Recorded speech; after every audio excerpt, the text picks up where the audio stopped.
Selamat pagi.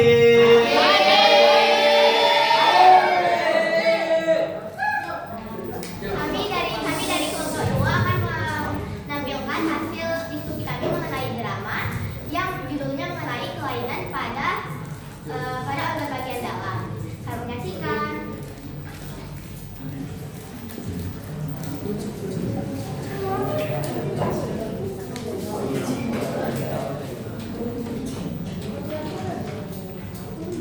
Oke kawan, jadi pada hari ini kita akan kedatangan beberapa pasien yang memiliki penyakit yang berbeda-beda ya.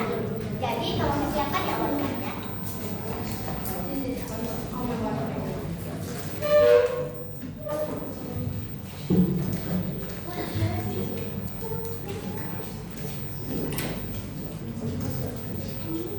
Steril semuanya. Pasien pertama Nathan, silakan masuk ke ruangannya. Jadi Nathan keluhannya apa? Sakit gigi. Kemungkinan kamu terkena penyakit parotitis atau gondongan. Itu bisa terjadi karena virus dan dapat menyebabkan bengkak dan nyeri pada bagian kelenjar ludah. Nah, jadi kalau kamu mengalami penyakit parotitis, kamu dapat mengonsumsi obat, yaitu obat yang mengandung paracetamol. Obat itu bisa dalam merek apapun, contohnya kan Panadol. Walaupun dia nama mereknya Panadol, tapi dia sudah mengandung paracetamol di dalamnya. Jadi akan mengolahkan obatnya. Ini Nathan, silakan minum. Pasien kedua ya Ron. Oke ya Ron, jadi keluhan kamu apa?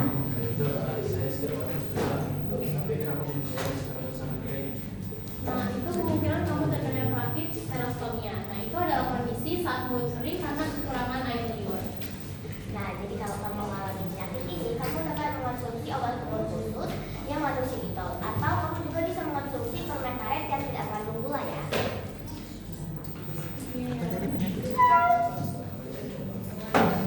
Pasien ketiga Gerald.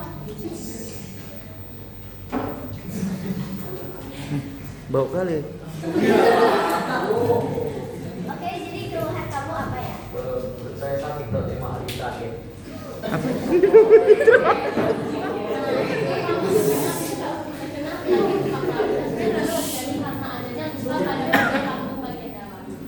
Nah, kalau penyakit kepala kronis kamu dapat mengonsumsi antasida, tapi kalau udah dia lebih kronis, kamu dapat mengonsumsi ranitidin. Ini obatnya minum ya. Pasien selanjutnya Gisel. Apa lagi nih? Jadi keluhan kamu apa ya? Oh, Kalau ini kami tidak mempunyai obat khusus karena itu kamu sudah mengalami penyakit yang sudah mematikan dan kamu harus ganti obat. Jangan mengatakan. kemana ini? Operasi. Dioperasi usus buntu. Oke, pasien selanjutnya Sheila. Apa lagi nih? Oh, iya. Jadi keluhan kamu hari ini apa ya? Saya akhir-akhir ini suka buka mata terus Oh. saya juga sakit dok. Nah, jadi kalau sesuai keluhan yang kamu bilang ini, kamu mengalami penyakit diare. Kalau diare ini dapat menyebabkan kamu kekurangan cairan pada tubuh kamu. Jadi untuk mengatasinya, kamu dapat meminum Oramid dan Loperamide, dan Oramid ini berfungsi sebagai pengganti cairannya. Kamu dapat meminumnya dengan air hangat ya.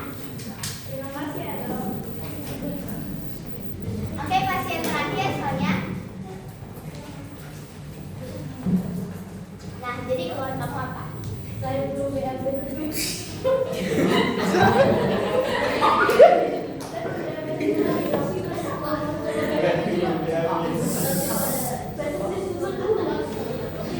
Nah, jadi kalau sesuai yang gejala yang kamu bilang ini, kamu mengalami sembelit. Kalau sembelit itu biasanya terjadi karena kamu kekurangan serat. Nah, jadi kalau kamu mengatasinya, kamu dapat banyak makan buah juga yaitu pepaya. Dan kalau obatnya kamu dapat mengonsumsi laktulosa.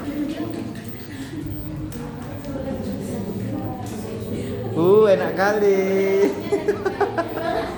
Ya dikasih semua.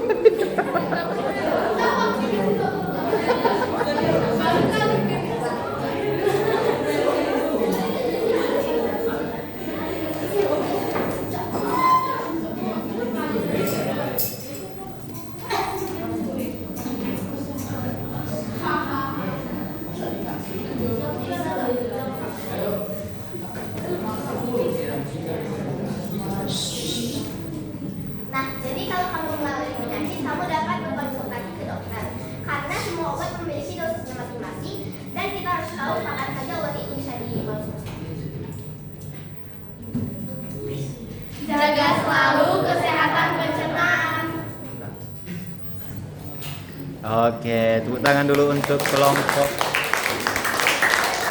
2. Belum, masih di situ. Belum, masih di situ. Ada pertanyaan dari kelompok lain? Silakan.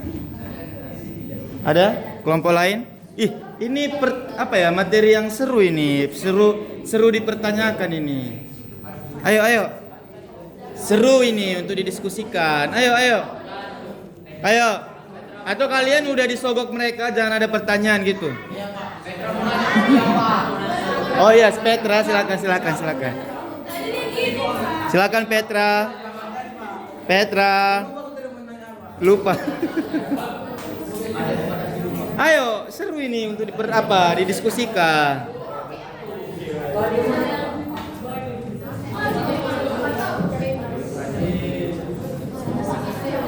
Ayo. Oke, mantap. Silakan. Dari kelompok 1 ingin bertanya, apakah ada cara Penanganan. dari khusus radiografis?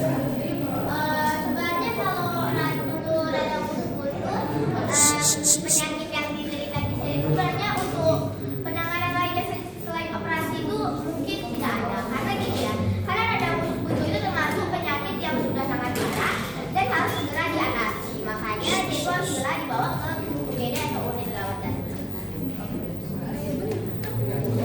Artinya kalau satu organ kita yang mengalami gangguan dan terinfeksi, ya memang itu harus dioperasi karena dia di organnya gitu ya. Ibaratnya busuk gitulah. Ya.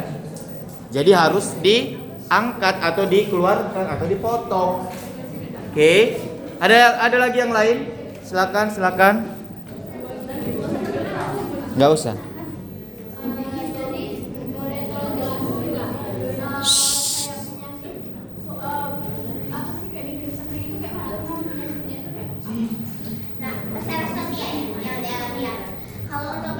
Tadi siar. Di alamiah itu maksudnya itu kayak itu mulut kalian itu terasa kering walaupun misalnya kalian udah minum banyak air nih, tapi itu mulut kalian tetap kering. Itulah penyakitnya serostomia. Makanya itu kalau serostomia itu biasanya ditangani dengan obat pembersih yang mengandung silikon atau juga bisa permen karet yang tidak mengandung gula. Betul sekali. Ada lagi yang lain? Loh, kok sedikit pertanyaannya? Ayo. Oh, lagi, silakan.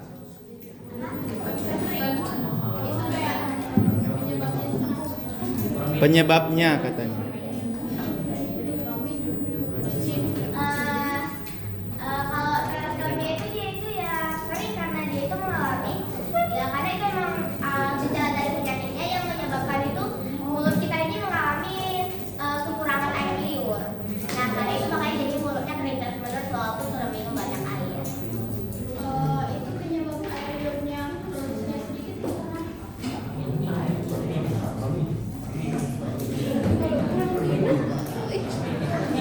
Iya, kurang minum salah satu. Nah, orang ini kayaknya mau menjawab, silakan Bang. Enggak apa-apa, nanti kan kita bantu. Ayo. Kurang makan lagi. Iya, bilang. Penyebab utamanya adalah kurang minum. Jadi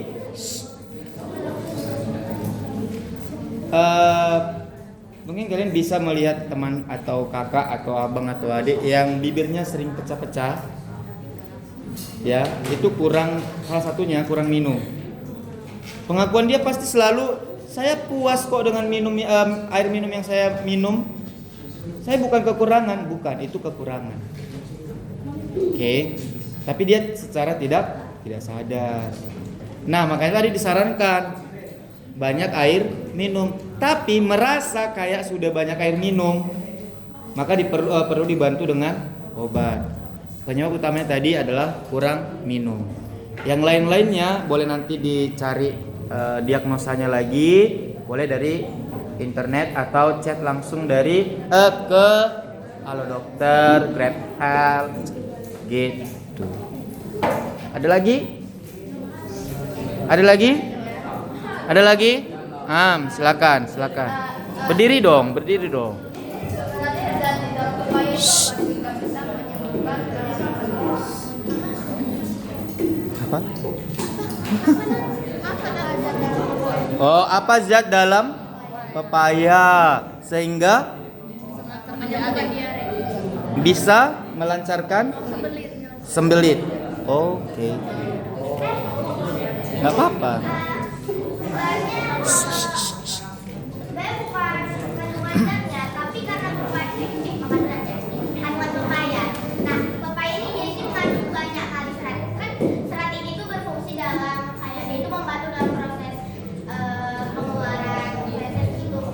Itu makanya dibilang soalnya ini kekurangan serat, makanya dia mengalami sembelit dan tidak BAB selama perjalanan. Oke, kita pahami dulu. Sembelit itu apa? Susah BAB. Kenapa susah BAB? Terlalu keras? Gimana?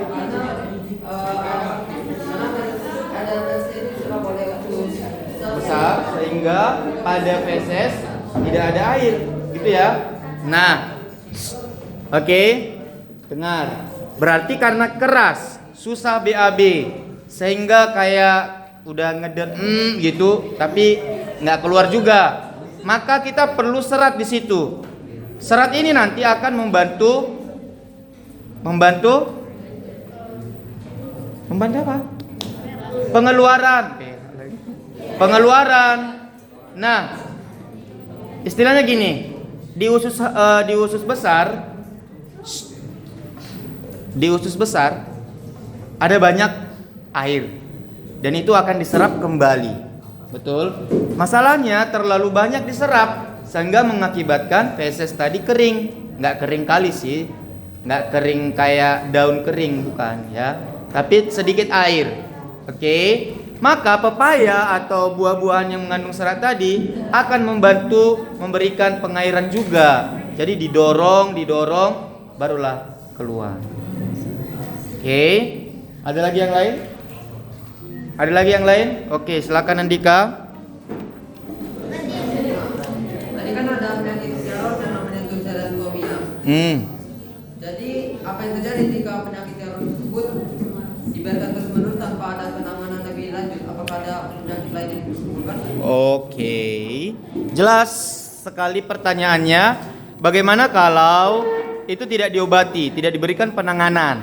Apakah menimbulkan penyakit lainnya? Kalau dibilang Andika kan dibiarkan terus-menerus, kan berarti kan itu mulutnya kering terus selama beberapa hari lah kalau dibiarkannya, pokoknya selama yang dibiarkan. Nah biasanya itu kalau rasa kering ini dia itu dapat menyebabkan luka-luka di bagian dinding mulut kita ini. Betul. Kan kekurangan air. Makanya biasanya orang itu kalau sudah mengalami kekeringan langsung ke dokter untuk mengatasinya, karena kalau tidak diatasi akan terjadi luka dan itu bakal lebih parah dari yang awal. Dan bisa menimbulkan penyakit lain. Contoh, dia akan malas makan. Kenapa malas makan? Susah. Nanti ketika membuka mulut itu akan retak. Perih kalau kena sambal. Perih kalau kena minyak. Kena sayur misalnya. Akibatnya dampaknya apa? Asam lambung. Nggak ada yang masuk. Apa yang mau dimakan? Dia pakai suntik, pakai bubur.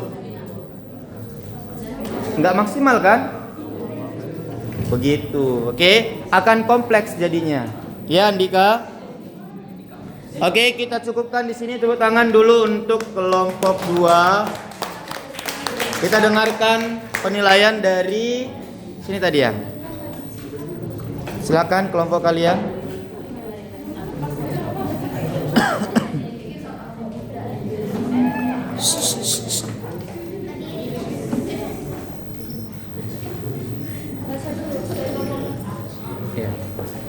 Kami dari kelompok 1 akan membacakan penilaian kami terhadap kalian kelompok 2. Jadi untuk kriteria pemahaman konsep, jenis gangguan atau kelainan, penyebab, pencegahan dan pengobatan, kami berikan skor 4. Kalau di atas 2 bosan. Nggak usah. Di 2 aja nanti. Di peran dan kerjasama kami berikan skor 3. Di kreativitas dan improvisasi kami berikan skor 3. Di penggunaan properti atau obat kami berikan skor 4. Di dalam komunikasi dan penyampaian kami berikan skor 2 karena yang kalian sampaikan sudah bagus. Namun ada beberapa yang suaranya terlalu kecil. Lalu acting kesakitannya itu kurang serta ekspresinya kurang natural. Dari kesesuaian alur cerita kami berikan skor 4. Oke, tepuk tangan dulu untuk kelompok 1 tadi. Itu penilaian, jadi harap diterima ya. Di sini tadi ya penilaiannya. Iya. Oke, siapa yang baca?